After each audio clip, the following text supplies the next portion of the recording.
मुक्ता कुमारी ने लिखा है, yesterday I witnessed brutal killing of a पप्पी.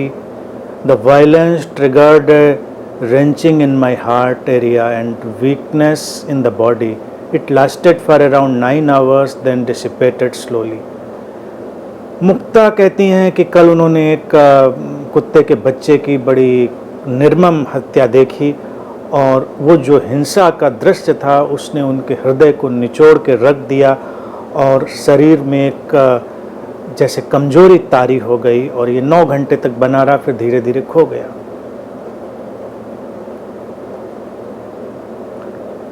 मुक्ता, ये जीवन है, ये द्वैत पर खड़ा हुआ जीवन है, ड्युअलिटी पर खड़ा हुआ जगत है. हिंसा और अहिंसा, हिंसा और प्रेम, स्वार्थ और करुणा, ये सारे रंग और सारे दृश्य यहाँ पर गुजरते हैं. शाश्वत कुछ भी नहीं है यहाँ पर. शाश्वत है इन सबको संभालने वाली वो चेतना, वो सत्ता.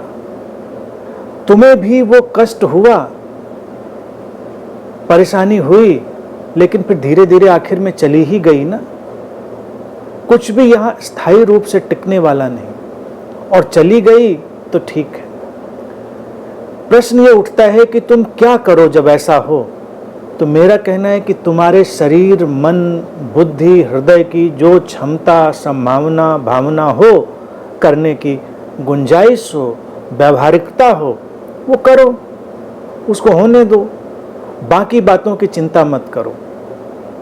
अगर कुछ नहीं करने का भाव है, नहीं कुछ आया, तो उसमें भी किसी ग्लानि और अपराध बोध की जरूरत नहीं, क्योंकि तुम्हें लग सकता है कि मैंने बचाया क्यों नहीं, मैं कुछ कर क्यों नहीं पाई. तुम नहीं कर पाई, तुमने दर्द महसूस किया.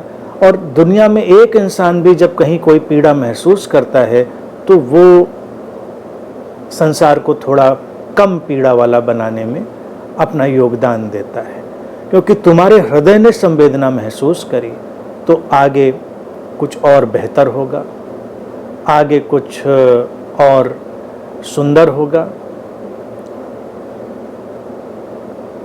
संसार में कुछ और जुड़ेगा.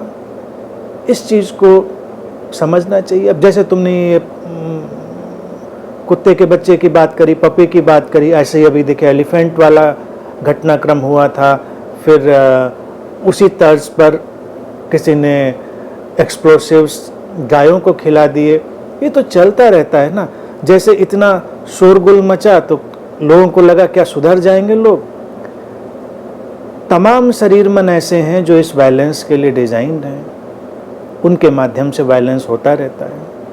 तमाम शरीर मन हैं जो करुणा के लिए डिजाइंड हैं, प्रेम के लिए डिजाइंड हैं.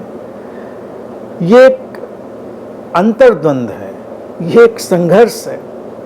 भारतीय दर्शन में इसी को इतनी खूबसूरत ढंग से पिरोकर कहानी में कहा गया है कि कमाल का है. वो कहते हैं ये एक संसार में समुद्र मंथन चलता रहता है. देवता और असुर, देव और असुर वो समुद्र मंथन में लगे हैं. अब वो जो भी सिंबल्स हैं उनके सबके अपने अपने मतलब हैं, उनको जाने दें. लेकिन घटनाक्रम देखें, संसार ऐसा ही है कि एक तरफ देवता यानी कि शुभ और एक तरफ असुर यानी कि अशुभ. शुभ और अशुभ जो डुअलिटी के ध्रुव हैं, उनके बीच एक अंतर मंथन, एक समुद्र मंथन चलता रहता है.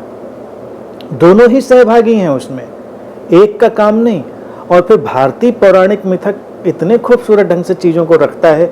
इसीलिए मैंने हमेशा कहा कि मल्टी लेयर्ड स्टोरी है. उसका एक मतलब निकालिए तो एक मतलब, उसका कोई और मतलब निकालिए तो कोई और मतलब. लेकिन एक साधक को वो मतलब निकालना चाहिए जो उसके जीवन को परिष्कृत करता है, विकसित करता है. तो कभी असुर ऊपर होते हैं, कभी देवता ऊपर होते हैं, कोई कभी कम कभी कोई ज़्यादा, ऐसा ही चलता रहता है कहानियों में. उसी में विष भी निकलता है, उसी में अमृत भी निकलता है, उसी में तमाम तरह के घटनाक्रम होते हैं. तो ये संसार ऐसा है, कभी यहाँ पर विष व्याप्त होता है, विष के पीछे अमृत भी आता है, चलता रहता है. एक सर्कल है, मंथन है. ये इसी को काल चक्र और जीवन चक्र कहते हैं. ऐसा नहीं है कि विष ही विष व्याप्त होता है और ऐसा भी नहीं कि अमृत ही अमृत व्याप्त होता है. ऐसा नहीं कि देवता ही देवता ऊपर जाते हैं और ऐसा नहीं कि असुर ही असुर ऊपर जाते हैं, ये चलता रहता है, खेल है। तुमने महसूस किया, तुम शुभता की तरफ खड़े हुए, उसके लिए अनुग्रहित रहो अस्तित्व के प्रति, क्योंकि तुम्हें हिंसा में सहयोग देने का भाव नहीं आया, उससे बचने का भाव आया, करुणा का भाव आया। तो इस मंथन में तुमने अपना योगदान दिया। अब इस योगदान से क्या निकलेगा ये तो वक्त बताएगा, लेकिन ये तय है कि कुछ शुभ पैदा होता है जब जब किसी के हृदय में कोई भी सकारात्मकता घटती है। लेकिन ये बात हमेशा ध्यान रखें कि द्वैत पर खड़ी दुनिया है, दोनों ध्रुव रहेंगे हमेशा, कुछ भी कभी मिटने वाला नहीं।